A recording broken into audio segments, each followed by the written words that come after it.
আসসালামু আলাইকুম ওয়া রাহমাতুল্লাহি ওয়া বারাকাতুহু।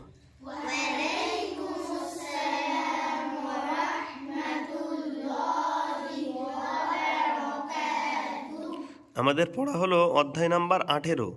অধ্যায় নাম্বার 18 নুন সাকিন ও তানবিনের ঈদগাম। তার মানে আমরা পূর্বে নুন সাকিন তানবিনের ইজহার, ইকফা, ইকলাব ইতিমধ্যেই শিখে ফেলেছি।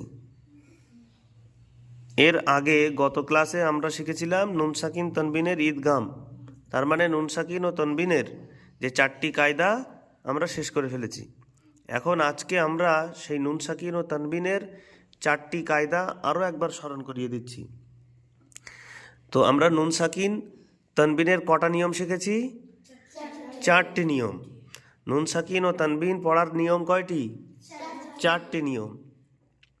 নাম্বার 1 ইজহার, যার অর্থ হলো স্পষ্ট করে পড়া। নাম্বার 2 ইকফা, যার অর্থ হলো নাকের মধ্যে লুকিয়ে গুন্না করে পড়া। নাম্বার 3 ইকলাব, যার অর্থ হলো পরিবর্তন করে পড়া। ঈদগাম, যার অর্থ হলো সন্ধি করে পড়া, যুক্ত করে পড়া। এই ঈদগাম আবার কয় প্রকার? 2 প্রকার। একটা গুন্না সহ যুক্ত আর একটা গুন্না ছাড়া যুক্ত। বোঝা গেছে কথা? গুন্না সহ যুক্ত আর একটা গুণ্য ছাড়া যুক্ত। যাই হোক, আমরা আবার একটুখানি পূর্বে যা শিখে এসেছি সেইটাই আজকের আবার একটু আলোচনা করে আরও সুন্দর পরিষ্কার হয়ে যাবো নুন সাকিন তানবিন সম্পর্কে। নুন সাকিন আমরা নিশ্চয়ই সবাই চিনি। নুনের উপরে জজম বা সুকুন থাকলে তাকে কি বলে? নুন সাকিন বলে। তানবিন দুজাবার, দুজের, দুপেশকে কি বলে? তানবিন বলে।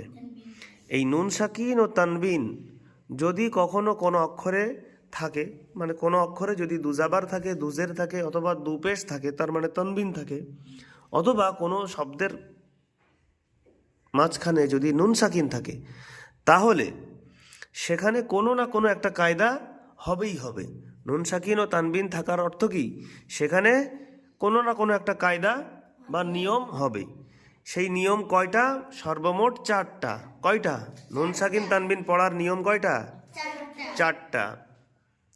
এই নুন সাকিন ও তানবিনের প্রথম নিয়ম হলো, নুন সাকিনের পরে বা তানবিনের পরে যদি হুরুফে হালকি হামজা, হা, আইন, হা, গইন, খ এর মধ্য হতে কোনো একটি অক্ষর থাকে, তাহলে নুন সাকিন ও তানবিনকে বিনা গুন্নায় স্পষ্ট করে পড়তে হয়। এই নিয়মটার নাম হলো ইজহার। এই নিয়মটার নাম কি?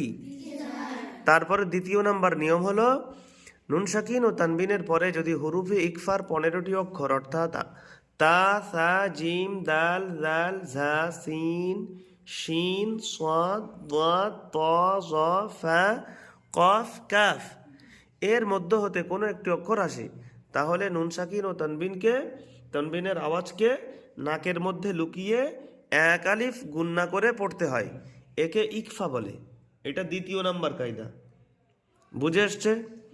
3 নাম্বার কায়দা হলো নুন সাকিন ও তানবিনের ইকলাব, পরিবর্তন করে পড়া।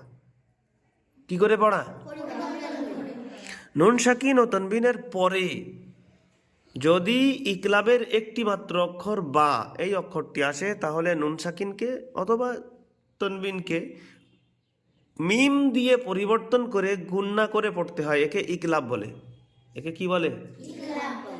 নুন সাকিনের পরে যদি বা আসে, তাহলে নুন সাকিনটা পরিবর্তন হয়ে যাবে, তার পরিবর্তে ছোট্ট একটা মিম থাকবে, সেই মিমটা করে এবং মিমে গুন্না করে পড়তে হবে। এটার কি বলে? ইকলাব বলে। এরপরে 4 নাম্বার নিয়মটা ঈদগাম। এই ঈদগাম আবার 2 প্রকার। কয় প্রকার?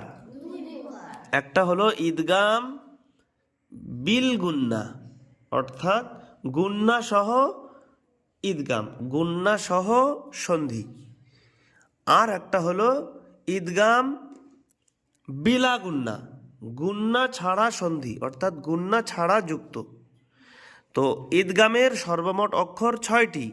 ইয়ার মালুন, যার সমষ্টি কি? ইয়ার মালুন। ইয়া, র, মিম, লাম, ওয়াও, নুন, ইয়ার মালুন।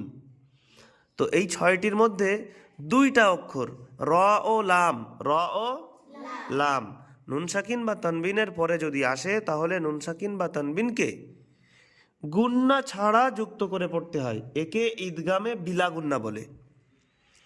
আর অক্ষর বাকি আছে 4টা। তাহলে নুন সাকিন ও তানবিনের পরে যদি ইয়া ওয়াও মিম নুন এই 4টা অক্ষরের কোনো একটা অক্ষর আসে, তাহলে নুন সাকিন বা তানবিনকে ওই 4টা অক্ষরের যেটা আসবে তার সাথে গুন্না সহ যুক্ত করে পড়তে হয়, গুন্না সহ সন্ধি করে পড়তে হয়। একে ঈদগাম বিল গুন্না বা ঈদগামে বা গুন্না বলে। বোঝা গেল? তাহলে এবার আমার প্রশ্ন হলো, নুন সাকিন ও তানবিন কোনো জায়গায় এসে যাওয়া, এর অর্থ কি? এর অর্থই হলো সেখানে 4টা নিয়মের কোনো না কোনো নিয়ম হচ্ছে। তো নুন সাকিন বা তানবিন কখন কোন নিয়মে পড়তে হবে? কখনো নাকের মধ্যে লুকিয়ে পড়তে হবে, কখনো পরিবর্তন করে পড়তে হবে, কখনো সুস্পষ্ট করে পড়তে হবে, কখনো গুন্না সহ যুক্ত করে, কখনো গুন্না ছাড়া যুক্ত করে। তো প্রশ্ন হলো, নুন সাকিন বা তানবিনকে কখন কোন নিয়মে পড়বো সেটা জানার জন্য, সেটা বোঝার জন্য ঠিক তার পরের অক্ষরটা খেয়াল করতে হবে। ঠিক তার কোন অক্ষর খেয়াল করতে হবে? নুন সাকিন বা তানবিনের পরে যদি হুরুফে হালকি আসে তাহলে স্পষ্ট করে পড়বো। নুন সাকিন বা তানবিনের পরে যদি হুরুফে ইকফা আসে তাহলে নাকের মধ্যে লুকিয়ে গুন্না করে পড়বো। নুন সাকিন বা তানবিনের পরে যদি বা আসে তাহলে পরিবর্তন করে মিম দিয়ে পরিবর্তন করে গুন্না করে পড়বো। যদি নুন সাকিন বা তানবিনের পরে র লাম আসে তাহলে গুন্না ছাড়া যুক্ত করব। নুন সাকিন বা তানবিনের পরে যদি ইয়াও মিম নুন আসে, এর মধ্যে হতে কোনো একটি অক্ষর আসে, তাহলে গুন্না সহ যুক্ত করে পড়ব। তাহলে এবার আমি প্রশ্ন করি, নুন সাকিন বা তানবিন এটা যেই এসে যাবে সাথে সাথেই আমরা কি বুঝতে পারবো যে এখানে কোনো না কোনো কায়দা আছে। তো নুন সাকিন বা তানবিন কখন কোন কায়দায় পড়বো, কখন কোন নিয়মে পড়বো, এটা জানার জন্য, বোঝার জন্য কি দেখব? আচ্ছা, পরের অক্ষর দেখে আমরা যেটা পাবো, যে অক্ষরটা পাবো, সেই অক্ষরটা এবার কোথায় কোথায় খুঁজবো? প্রথমত কোথায় খুঁজবো? 4টি। 3টি কেন? কয়টা কায়দা শিখেছো তোমরা? 4টি। সেই 4টি কায়দার প্রথমটাই খুঁজবো প্রথমে। বলো সবাই, কোনটা কোথায় খুঁজবো? ইজহার। বলো, ইজহারের 6টি অক্ষর।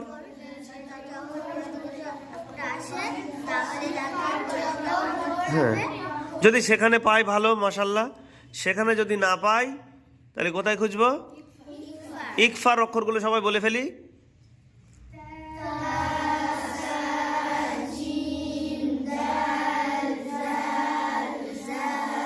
ঠিক আছে, থাক, আর বলতে হবে না। এই 15টার ভিতরে যদি পাই তাহলে কি হবে? ইকফা মানে কিরকম করে পড়া?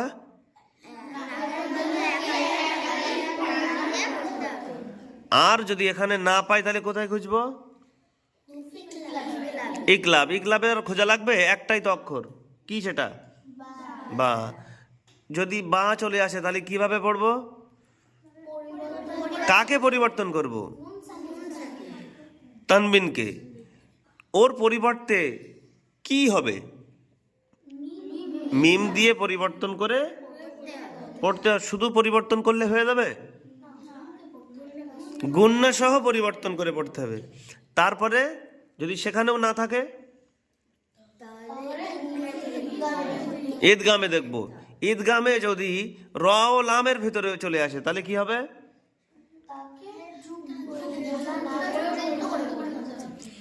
গুন্না সহযুক্ত নাকি গুন্না ছাড়া যুক্ত? আর যদি ইয়া ও মিম নুনের মধ্যে পাওয়া যায় তাহলে কি হবে?